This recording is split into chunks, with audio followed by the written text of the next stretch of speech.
भारत और जापान का रिश्ता केवल डिप्लोमेटिक रिलेशन से कहीं ऊपर सांस्कृतिक और भरोसे का रिश्ता है। हम एक दूसरे की प्रगति में अपनी प्रगति देखते हैं। मारुति सुजुकी के साथ हमने जो जर्नी शुरू की थी वो अब बुलेट ट्रेन की स्पीड तक पहुंच चुकी है। भारत जापान पार्टनरशिप की औद्योगिक संभावनाओं को साकार करने की बड़ी पहल यहीं गुजरात से हुई थी। मुझे याद है हमने 20 साल पहले जब वाइब्रेंट गुजरात समिट शुरू की थी तो उसमें जापान एक प्रमुख सहयोगी था। आप विचार कीजिए, एक डेवलपिंग कंट्रीज का एक छोटा सा स्टेट, उसका इन्वेस्टमेंट समिट और जापान जैसा डेवलप कंट्री उसका पार्टनर हो, ये दिखाता है कि भारत और जापान की नींव कितनी मजबूत है। और मैं आज जब ये वाइब्रेंट गुजरात की यात्रा की याद कर रहा हूं तब मेरे मित्र यहां बैठे हैं, वो पहले भारत में एम्बेसडर हुआ करते थे 2003 में। आज वो भी यहां मौजूद है। अब वो रिटायर्ड हो गए हैं, लेकिन उनका भारत प्रेम, गुजरात प्रेम वैसा का वैसा है। मैं उनका भी स्वागत करता हूं।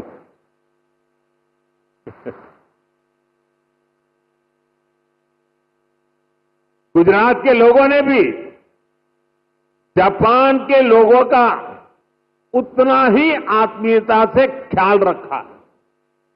हमने इंडस्ट्री से जुड़े रूल्स एंड रेगुलेशंस जापानी भाषा में प्रिंट करवा कर दिए। जब मैं गुजरात में था, हर छोटी चीज पर मैं ध्यान रखता था। इवन मेरा जो विजिटिंग कार्ड होता था ना, वो भी मैं जापानी में बनाता था।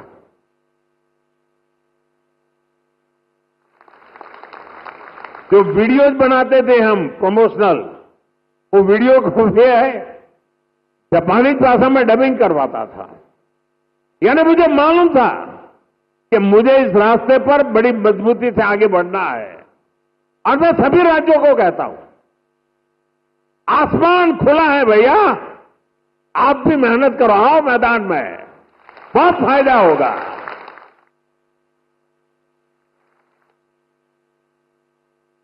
मुझे याद है शुरू में जब जापान के हमारे साथी आते थे तो मैं नया नया उनकी निकटता मेरी बढ़ती चली जा रही थी, तो उनकी हर चीज को मैं समझ पाता था।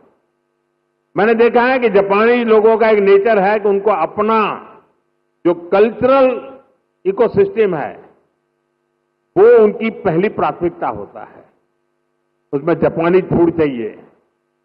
ये जैसे गुजरात के लोग हैं ना, उनका भी ऐसा ही है। वे गुजरात में कहीं सैटरडे संडे को कहीं न कहीं रेस्टोरेंट में खाने की आदी है, तो वहां जाएंगे तो मैक्सिकन फूड मांगेंगे, इटालियन फूड मांगेंगे। लेकिन गुजरात के बाहर कहीं जाएंगे तो गुजराती फूड खोजते रहते हैं। मैंने देखा जापान के लोगों का भी ये स्वभाव है, और इसलिए मैंने यहां जापानी क्विजिन की व्यवस्था कराई। मैंने उसकी एक होटल चेन को बुलाया। मुझे पता है, बाद में मुझे बताया गया कि भाई जापान के लोग हैं, गोल्फ के बिना तो नहीं चल सकता। मैंने उसको भी प्राथमिकता दी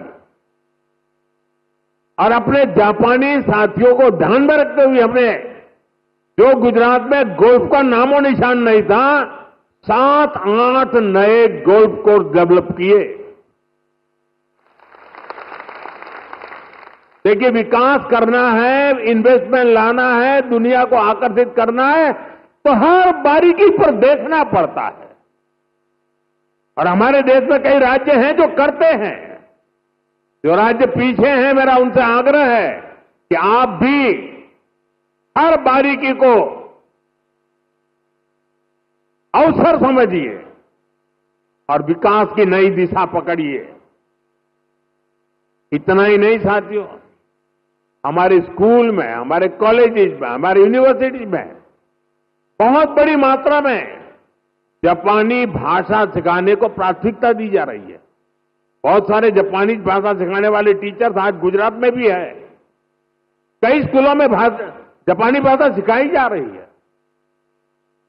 साथियों, हमारे इन प्रयासों से भारत जापान के बीच पीपल टू पीपल कनेक्ट बहुत बढ़ रहा है।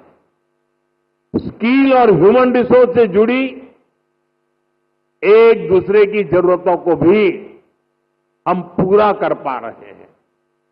मैं चाहूंगा मारुति सुजुकी जैसी कंपनियां भी इस तरह के प्रयासों का हिस्सा बने और यूथ एक्सचेंज जैसे प्रयासों को बढ़ाएं